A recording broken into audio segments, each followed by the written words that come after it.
Pour la première fois dans les régions du Saguenay-Lac-Saint-Jean et de l'Abitibi-Témiscamingue, la grue du Canada pourra être chassée. Cet oiseau migrateur se nourrit dans les champs des agriculteurs et agricultrices et peut causer beaucoup de dégâts.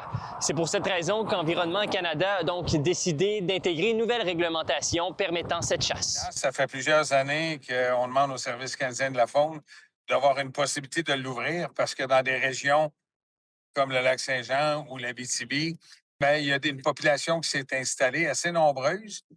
Les agriculteurs l'ont aussi signifié. Fait que là, le Service canadien de la faune ouvre première année. Au début, c'était beau, c'est mignon. On envoyait 5-6, c'est nouveau, c'est des animaux qui étaient protégés.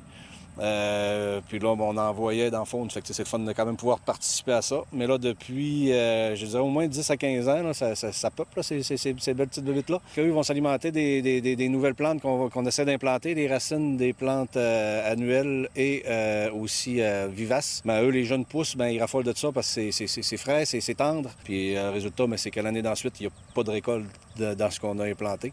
C'est des frais supplémentaires pour nous, les producteurs. Puis pas de rendement. Donc, vraiment pas intéressant. Les chasseurs pourront conserver en leur possession une seule grue du Canada. Cependant, dans certains cas, on peut comptabiliser plus de 800 grues dans un seul champ. Alors même s'il s'agit d'un pas vers l'avant pour régler cette problématique, il reste encore beaucoup de chemin pour y arriver. Je trouve que c'est bien de le commencer. C'est comme nouveau, c'est pilote, mais je pense que ça prend plus que ça pour éradiquer le problème. Je comprends qu'ils ne veulent pas déstructurer là, probablement l'immigration et les choses comme ça. Là. Puis, je ne suis pas spécialiste là-dedans, mais c'est toujours de bien vu de voir qu'ils veulent au moins qu'ils se préoccupent qu'on puisse un petit peu baisser les cheptels. En limitant le nombre de grues qu'il est possible d'accumuler, Environnement Canada tente de préserver l'espèce en évitant qu'elle soit surexploitée. Toutefois, après avoir discuté avec certains chasseurs, ceux-ci craignent que cette limite trop contraignante pousse certains à utiliser des méthodes non conventionnelles pour arriver à accumuler davantage de ces proies. Dans notre jargon, c'est courir après les animaux, ramper, les rampeux qu'on appelle. C'est une chasse, c'est permis.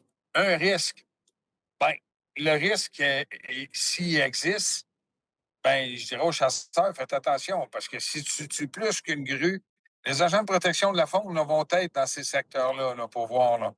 Si tu tires et tu abats plus qu'une grue, tu es en infraction. C'est du braconnage. Tu peux perdre tes permis, tu peux perdre tes armes. Mais je vous dirais que si ça arrive, des fois, c'est peut-être parce qu'il y a des gens qui sont malheureusement volontaires à vouloir espérer d'en avoir 3, 4.